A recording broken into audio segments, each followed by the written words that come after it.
Hi everyone, welcome back to my channel easy math. आज आप मेरे पीछे एक सैम्पल पेपर देख रहे हैं। ये बोर्ड एग्ज़ाम 2025 का पेपर है और हम इसको सॉल्व करेंगे। हमारे पार्ट 1 वीडियो में हम 1 मार्कर्स सॉल्व करेंगे और नेक्स्ट पार्ट्स में हम बचे हुए सेक्शंस को सॉल्व करेंगे। तो स्टार्ट करते हैं फ्रॉम क्वेश्चन नंबर 1। तो क्वेश्चन नंबर 1 से 20 आपके सेक्शन ए में आते हैं और जो कि 1 मार्कर्स MCQs हैं। तो स्टार्ट करते हैं question number 1। If alpha and beta are the zeros of the polynomial 3x² plus 6x plus k such that alpha plus beta plus alpha beta equals to -2/3। तो फाइंड k, आपको k की value निकालनी है। तो इस question में हम क्या करेंगे, हम सबसे पहले अल्फ़ा प्लस बीटा और अल्फ़ा बीटा फाइंड कर लेंगे और सम ऑफ द रूट्स आपको पता है -b/a and product of roots होता है c/a। यहाँ हम इसको कंपेयर करते हैं ax² plus bx plus c से। तो a की वैल्यू आती है 3, b 6 एंड c k। तो वैल्यू रखने से हमारा अल्फ़ा प्लस बीटा आएगा -6/3 -2 एंड अल्फ़ा बीटा आएगा c/a विच इज़ k/3। यहाँ पर हम वैल्यू सब्स्टिट्यूट करेंगे, अल्फ़ा प्लस बीटा -2 और अल्फ़ा बीटा हम रखेंगे k/3। तो इट इज़ गिवन -2/3। एलसीएम ले लेते हैं, -6 प्लस k इक्वल्स टू -2/3। 3 से 3 कैंसिल होता है एंड k इक्वल्स टू ये -6 उधर जाके प्लस होगा एंड -2 4। तो k की वैल्यू आती है हमारी 4। तो ऑप्शन राइट ऑप्शन है हमारा डी। नेक्स्ट क्वेश्चन पर आते हैं। क्वेश्चन नंबर 2 है if x equals to 1 and y equals to 2 is a solution. तो सॉल्यूशन का मतलब होता है हम वैल्यू सब्स्टिट्यूट करें तो इक्वेशन सेटिस्फाई होनी चाहिए।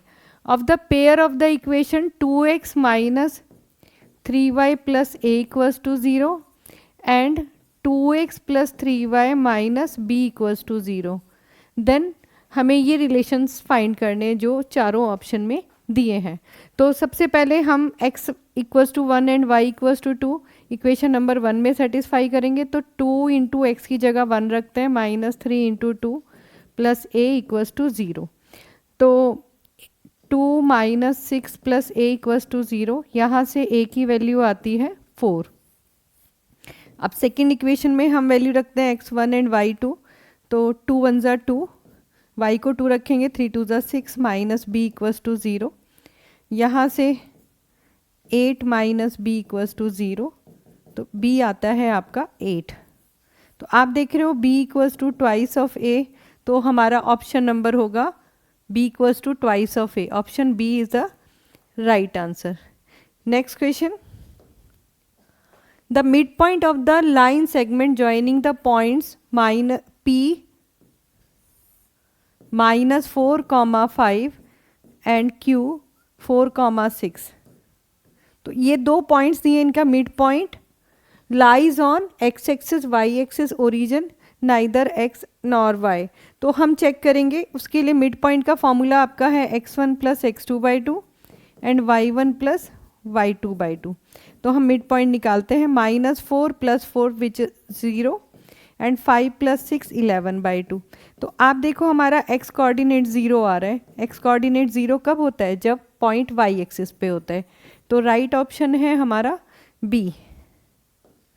Next question number 4। If theta is an acute angle and 7 + 4 sin theta equals to 9, 7 + 4 sin theta equals to 9, then the find the value of theta. तो एक्यूट एंगल्ड है और ये given है, तो वैल्यू ऑफ थीटा निकालने के लिए हम पहले 7 को राइट हैंड साइड लेकर के जाएंगे। तो 9 - 7, 4 sin थीटा की वैल्यू आती है 2, sin theta is 2/4। I can say it is 1/2 और 1/2 साइन में वैल्यू होती है 30 डिग्री की। तो ये आता है आपका sin 30। तो थीटा आ जाएगा 30 डिग्री। तो option number B is the right answer. Next question देखते हैं। The value of tan² theta -1/cos theta into sec theta. तो tan square theta minus 1/cos theta, I can write it as sec theta into sec theta.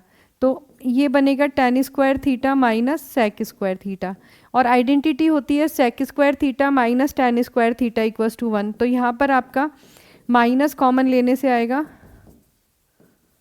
तो this is 1, तो -1 is the right answer, option number सी।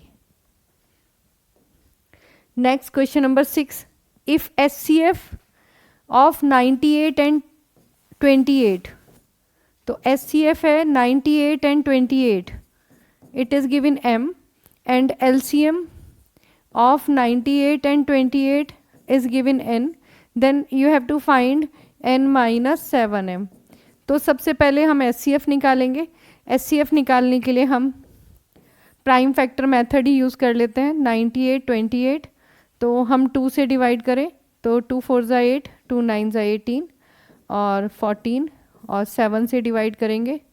अब ये को prime numbers आ गए, तो HCF इन दोनों का प्रोडक्ट होगा, तो HCF हमारा आ गया 14, यानी M है 14।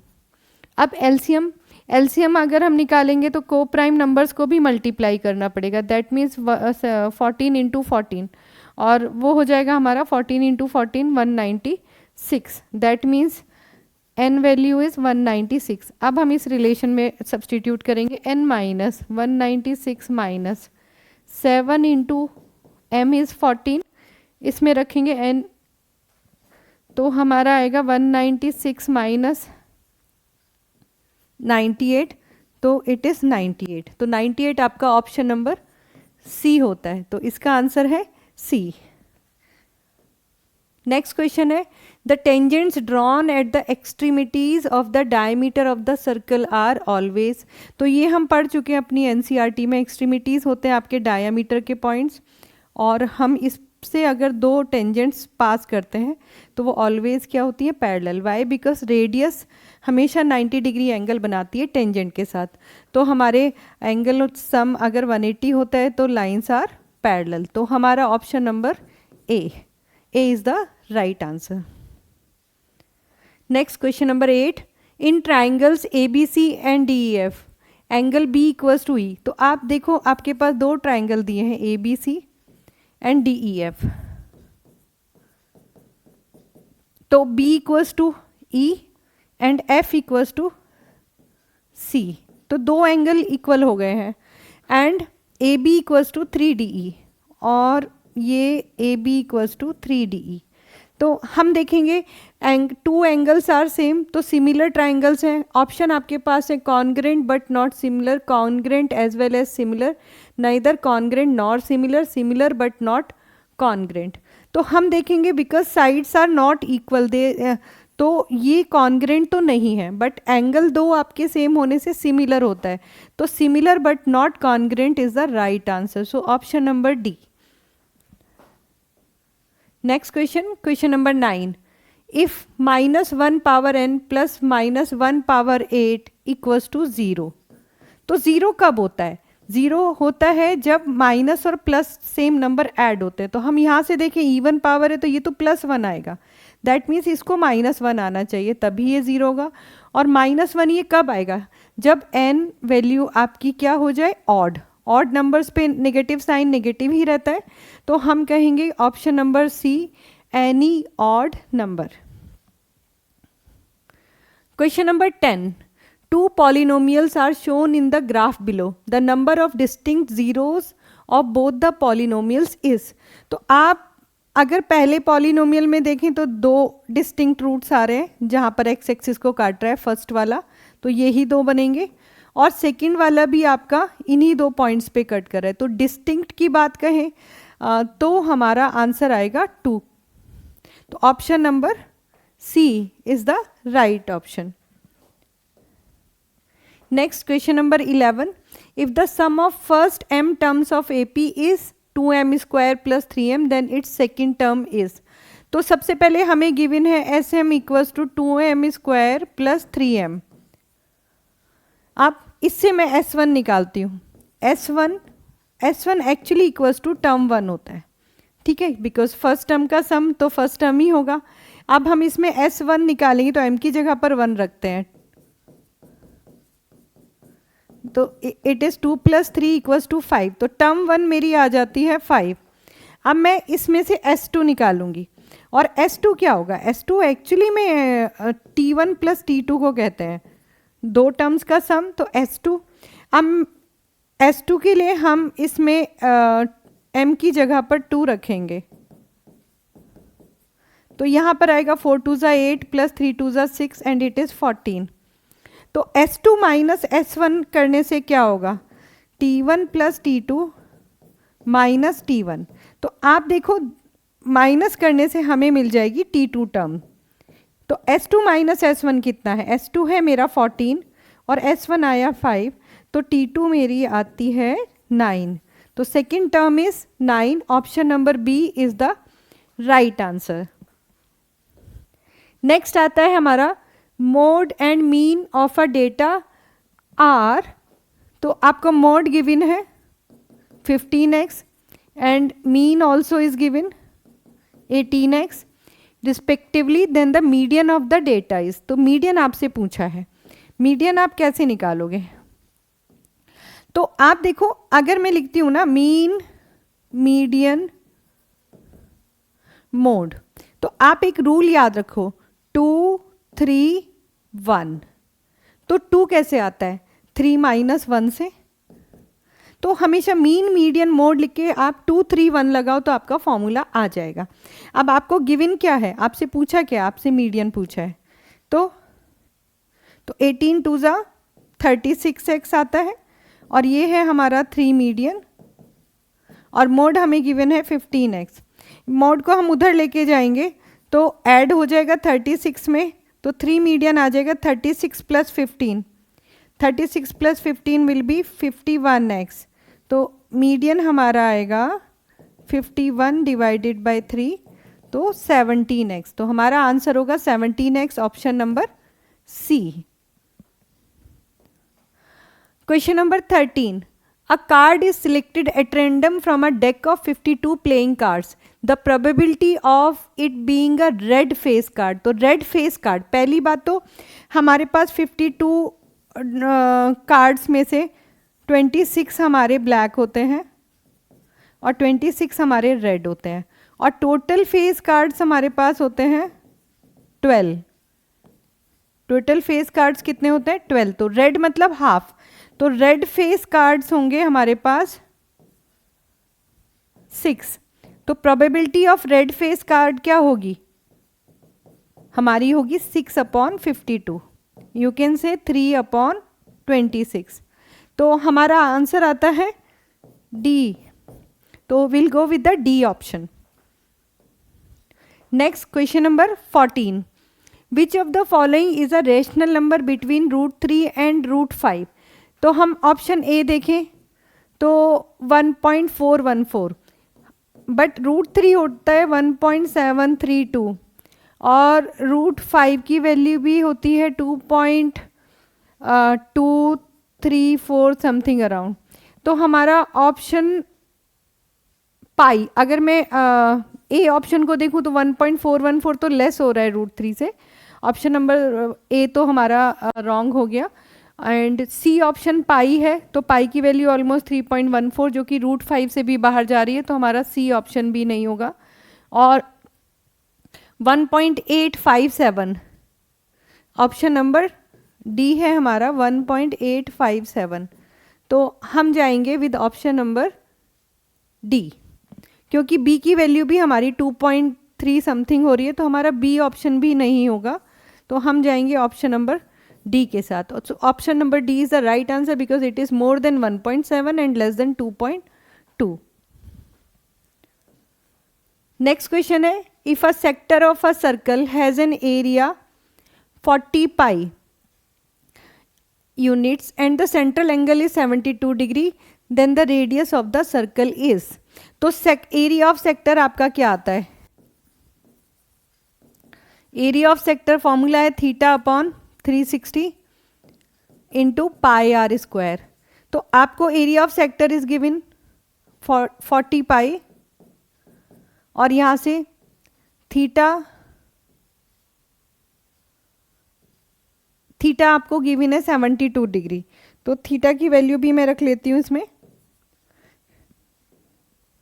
Theta is 72 into pi into r, r हमें फाइंड करना है, तो पाई से पाई तो यहाँ कैंसिल हो रहा है, और 36 से मैं करती हूँ तो 2 5 ज़ा 10, हमारा आता है 5, तो r square is 40 into pi, 40 into 5 sorry 200, r square is 200, तो आर कितना आएगा, स्क्वायर रूट ऑफ 200, 200 में से 100 तो हमारा 10 बाहर निकल आएगा, inside it will be 2, so the answer is option number D 10√2। Next question, in the given figure PA is a tangent from an external point P, a circle with center O, if POB is 115 then APO is equals to, तो आपसे क्या पूछा है, आपसे पूछा है APO, this angle they are asking in this question, this angle, and given है ये 115। तो पहले देखो ये दोनों एंगल सप्लीमेंट्री है, तो हमारा ये एंगल आता है 180 माइनस 115, 180 माइनस 115 हम करेंगे तो दिस विल बी 65 डिग्री, ठीक है। और ये हमारा रेडियस के साथ टेंजेंट एंगल बना रही है, दिस विल बी 90, तो ये 90 है, तो इन दोनों का सम कितना होना चाहिए 90, तो हमारा APO आ जाएगा 90 माइनस 65, 25 डिग्री, तो APO की वैल्यू कितनी आएगी 25 डिग्री, तो option A is the right answer. Next question,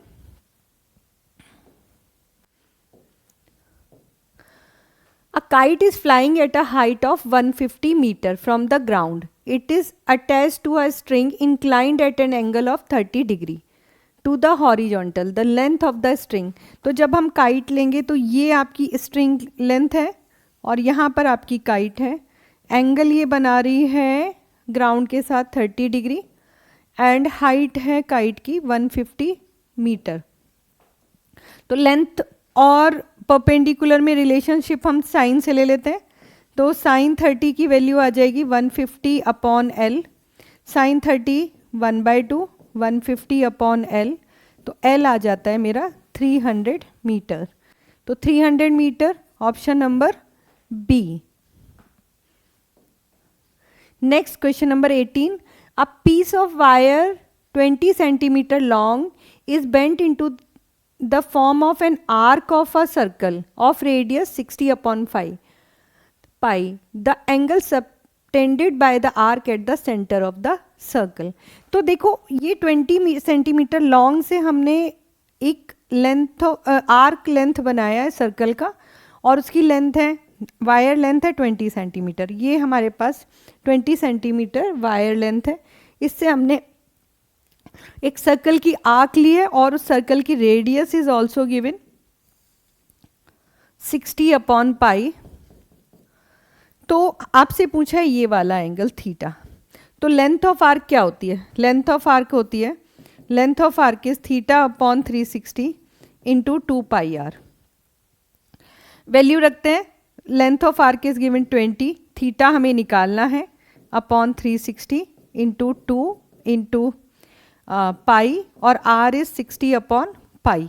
तो आप देखोगे पाई से पाई कट रहा है, 60 में हम 6 से डिवाइड करेंगे, 6 2 3 ज़ा 6, तो थीटा की वैल्यू आएगी, ये 3 यहाँ जाके मल्टीप्लाई होगा, 20 इंटू 3 इक्वल्स टू 60 डिग्री, तो आंसर है हमारा 60 degree, option B is the right answer. आगे बढ़ते हैं, आगे आपको पता है ये 20 MCQs में हमारे 2 असर्शन रीजनिंग क्वेश्चंस होते हैं, जिसमें कि हमें एक असर्शन और एक रीज़न दिया जाता है, हमें देखना होता है वो ट्रू है या फॉल्स। तो आप यहाँ से देखो, ऑप्शन नंबर ए कहता है both are true, option A में हमने क्या कहा, assertion is true and reason is also true. Option number B है हमारा both are true, assertion and reason both are true but not the correct explanation. C option है A is true but R is false, and D option है A is false but R is true. तो हम 19th question देखें, the probability of selecting a number at random from the numbers 1 to 20। तो 1 to 20 numbers हैं इसके अंदर और selecting a number, तो आप जब नंबर ही सिलेक्ट करोगे आउट ऑफ 20 नंबर्स तो आपका नंबर ही आना है, तो ये श्योर इवेंट होता है।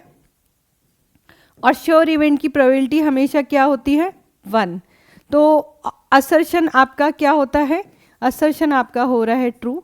Reason, for any event E, if PE equals to 1 then E is called the sure event। तो this is also, reason is also true।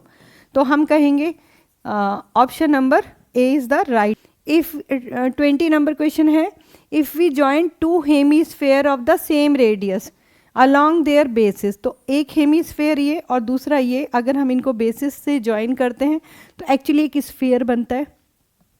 yes, तो इट इज़ ट्रू।